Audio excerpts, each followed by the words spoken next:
Salam alaikum, bonsoir ou bonjour à tous, ça dépendra du moment pendant lequel vous visionnerez cette vidéo. J'espère que vous allez tous bien, sauf les haineux, comme d'habitude. Aujourd'hui, je voulais réagir à la polémique concernant Soul King. Donc, pour ceux qui ne savent pas c'est qui, c'est un artiste algérien. Et pour ceux qui ne savent pas ce qui s'est passé, eh bien c'est simple.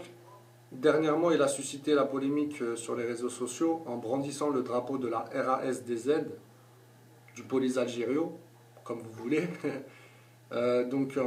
C'était lors d'un concert en Espagne.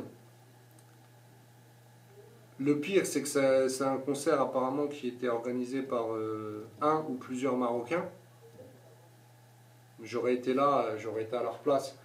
J'aurais bondi sur scène pour lui arracher ce drapeau. Mais apparemment, il y a des Marocains qui manquent de fierté.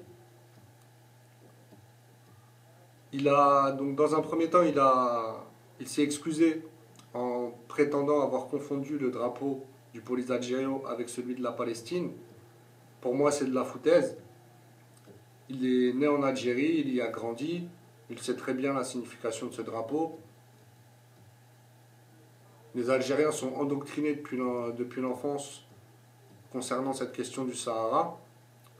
C'est un peu les jeunesses hitlériennes version israélienne. Hein. Moi, je surnomme ce pays l'Israël-Algérie. Puisqu'ils osent mettre sur le même plan la cause palestinienne et la cause sahraoui. Donc le Sahara occidental pour eux et le Sahara marocain pour nous. Donc cette comparaison, le fait de mettre sur le même plan ces deux territoires, on va dire ça comme ça, c'est une insulte envers le peuple marocain. C'est nous prendre en fait pour les Israéliens du Maghreb, alors que les Israéliens du Maghreb, c'est bien les Israéliens qui souhaitent coloniser le Sahara marocain via une entité fantoche installée à Tindouf, les séquestrés de Tindouf, dont les trois quarts ne sont pas des Sahraouis marocains, mais plutôt des Sahraouis mauritaniens, maliens, etc. Et algériens, bien entendu. Donc, comme je vous le disais, les Algériens sont endoctrinés depuis l'enfance. Je vous mettrai en visu le commentaire d'une Algérienne qui le dit à sa manière. Il y a aussi un autre élément qui prouve cet endoctrinement, c'est la polémique qu'il y a eu dernièrement par rapport à un examen de fin d'année en Algérie qui concerne les élèves du primaire. Donc c'est le certificat d'études du primaire, CEP, qui comportait une question portant atteinte à l'intégrité territoriale du Maroc. Donc la question était la suivante. L'indépendance du Maghreb et sa construction ne sont réalisables que si le peuple sahraoui est libre. Franchement, c'est marrant, wallah. Quelle bêtise. Les Sahraouis font partie intégrante des pays dans lesquels ils sont, que ce soit le Maroc, l'Algérie, la Tunisie, l'Égypte, la Libye, on peut aussi parler du Mali, voilà, tous les pays concernés. Donc c'est totalement stupide. En plus, l'Israël-Algérie ferait mieux de s'occuper de ses concitoyens qui souffrent, au lieu de donner des leçons au Maroc. On n'a aucune leçon à recevoir, ni sur les droits de l'homme, ni sur je ne sais quoi. Quand on voit les Kabyles, notamment les Kabyles indépendantistes du MAC, avec Ferhat Meheni, qui réclament leur indépendance, qui clament qu'ils sont colonisés par l'Israël-Algérie. Et ne me dites pas que Ferhat Meheni est allié avec les sionistes, parce que votre nouveau arabe Zahir, Gaïd Sarah, le pédophile, est aussi allié avec les sionistes, comme tous vos dirigeants depuis 62. C'est que de l'hypocrisie tout ça. J'en avais parlé dans ma vidéo concernant une réponse que j'avais fait à un certain Ahmed Moualek. Je vous mettrai le lien en descriptif de cette vidéo. Je vous mettrai les liens de tout ce dont j'ai parlé de toute façon. On peut aussi parler des Sahraouis qui vivent dans une misère déplorable en Algérie, hein. Les Sahraouis, par exemple, de la région du Mzab, ou les Touaregs, qui, voilà, qui vivent dans la misère, alors que les richesses de l'Algérie proviennent de ces régions, que ce soit l'or, le pétrole, le gaz, etc. Et tout l'argent en fait profite aux Algériens du Nord, hein, alors que les premiers qui devraient en bénéficier, c'est eux. Mais voilà, il y a plusieurs villes où il y a un manque d'infrastructures, même d'électricité, etc. Voilà, c'est connu. Donc franchement, les Algériens font pitié quand ils osent se mêler de l'intégrité territoriale du Maroc. Donc, bien entendu, j'appelle au boycott de Soul King. J'appelle à tous les franco-marocains, belgo-marocains, etc., les Marocains du Maroc, bien sûr, à boycotter cet artiste. Il ne faut plus qu'il soit invité au Maroc. Il ne faut plus qu'un Marocain lui donne un seul euro en assistant à ses concerts ou en achetant ses musiques. En faisant cette vidéo, j'ai eu même une idée. Ce serait bien que les autorités marocaines se procurent des drapeaux de la RASDZ, hein, du police algérien, et les mettent par terre dans chaque aéroport du Maroc où il y a des avions qui proviennent d'Algérie,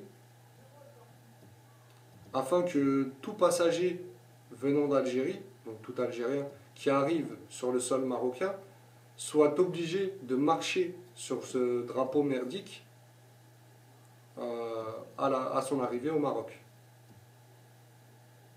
Je ne sais pas ce que vous en pensez, mais pour moi c'est une idée qui est relativement peu coûteuse et qui serait marrant à avoir. En tout cas, moi j'ai trouvé. Voilà, vous me direz ce que vous en pensez dans les commentaires, si ça vous tente. Alors, je voulais aller plus loin maintenant que cette polémique, hein, concernant cet artiste. Je voulais déjà rappeler ma vidéo au sujet de Kobalade, qui est un artiste noir raciste de France, qui a insulté les femmes marocaines, mais tout le Maroc, hein. Je vous mettrai pareil le lien en descriptif de cette vidéo. J'ai fait une vidéo là-dessus. Je ne vais pas revenir là-dessus, hein. Vous verrez qu'est-ce que j'ai dit dans la vidéo.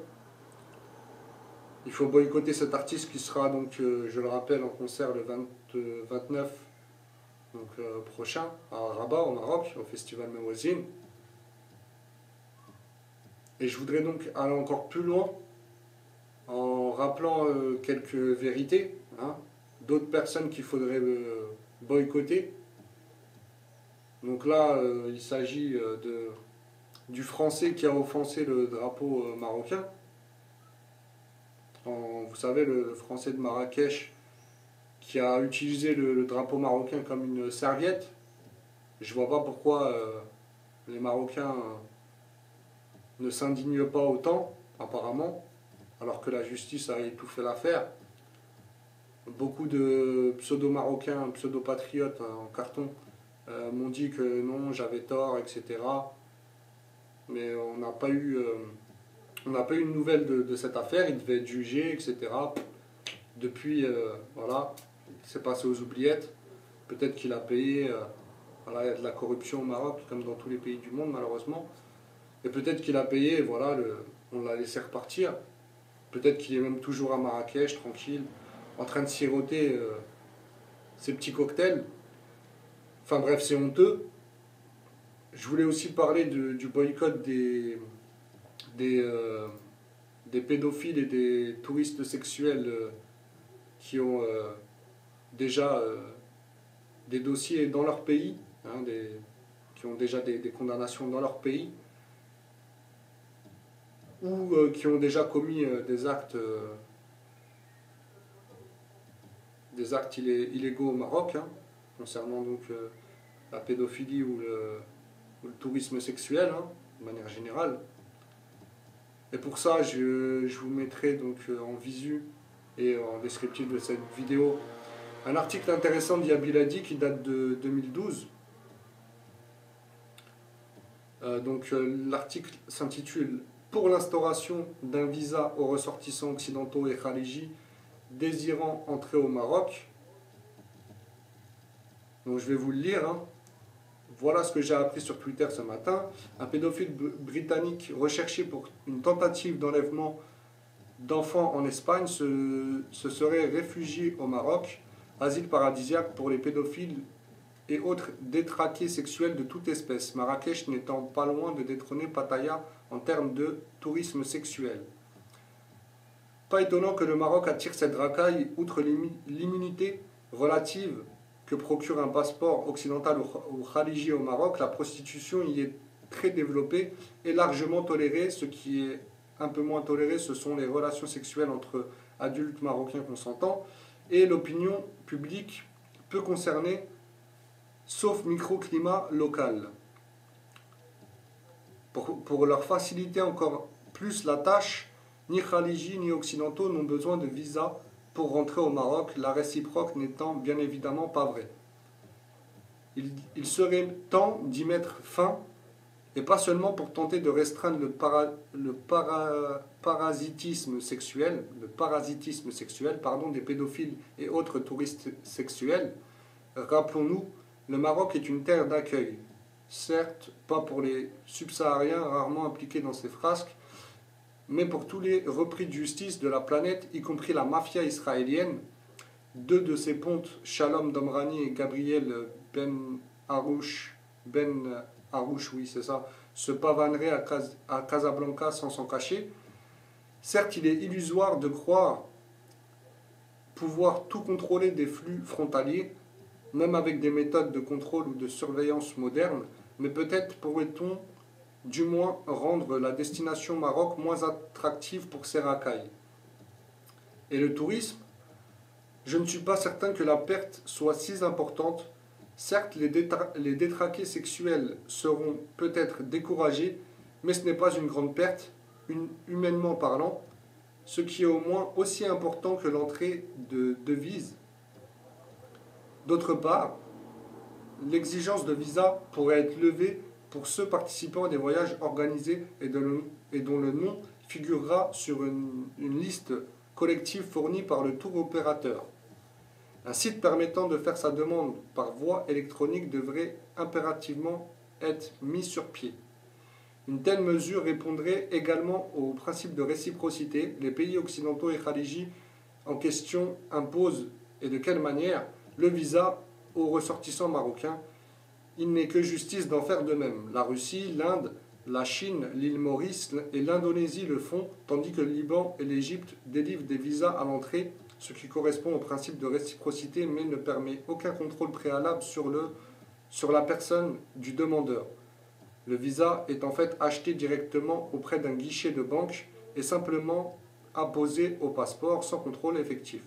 De fait, une très grande majorité de pays africains imposent des visas aux ressortissants des pays européens. La liste ici, donc il y a un lien, il y a plusieurs liens, hein. Je vais y revenir hein, de toute façon. En conclusion de l'article, ils disent « Il va de soi que cette politique devrait s'allier avec une approche diplomatique proactive des pays arabes hors Golfe et africains en vue de la levée réciproque des visas. » Fin de l'article. Moi j'ai trouvé cet article assez pertinent. Je ne sais pas ce que vous en pensez. Pareil, vous me direz en commentaire. En tout cas, voilà, boycottons Soul King, boycottons Kobalade, tous ceux qui insultent les Marocains, tous ceux qui portent atteinte à l'intégrité territoriale du Maroc. Boycottons aussi les repris de justice, hein, les touristes sexuels, boycottons les Israéliens, hein, par solidarité de la Palestine. J'ai rien contre les Marocains juifs, ce sont nos compatriotes, je parle des Israéliens. Hein. Sauf s'ils veulent se repentir et revenir vivre au Maroc définitivement, à ce moment-là, pourquoi pas. Mais sinon, si c'est juste pour aller au pèlerinage au Maroc ou passer des vacances, c'est hors de question. Encore moins pour leurs mafieux. Et puis, je voulais vous parler aussi d'un événement pour terminer, qui a eu lieu dernièrement au Maroc, à Marrakech. Donc il s'agit d'un khaliji, hein, du Golfe, qui était sous et qui a tué un Marocain sur la route. Il l'a écrasé en fait. Allah yarhamou. Donc il a été ensuite arrêté donc à son hôtel avec d'autres khalijis. Ils étaient en compagnie de prostituées. Voilà. Moi franchement je suis écœuré par ce genre de faits divers qui sont assez récurrents, hein, au Maroc et surtout à Marrakech, mais aussi ailleurs. Et donc franchement, je ne comprends pas pourquoi les Marocains, vous n'appelez pas au boycott de ces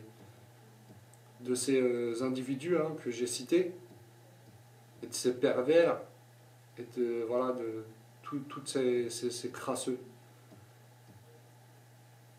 Franchement, j'en perds les mots, j'en perds mes mots, pardon. Je comprends pas pourquoi vous ne réagissez pas. Je parle de ceux qui défendent le Maroc et qui prétendent aimer le Maroc dans les réseaux sociaux. Je ne vise personne en particulier, je parle de tout le monde. Donc où êtes-vous? Pour moi, et je terminerai là-dessus, il y a 3 moyens de défendre sa nation. Le premier, c'est en préservant sa religion. La deuxième des choses, donc, c'est les femmes et les enfants, protéger les femmes et les enfants, puisque c'est l'avenir du pays, hein, du peuple. Et la troisième et dernière chose, c'est l'intégrité territoriale. Or, ce que j'ai remarqué, c'est que les Marocains, à cause de ce problème du Sahara, sont plus focalisés sur l'intégrité territoriale que sur les 2 causes précédentes que je vous ai citées. Alors que pour moi, elles sont tout autant importantes les unes que les autres. Donc voilà, je vous remercie de votre attention. Salam alaikum. À bientôt, Inch'Allah.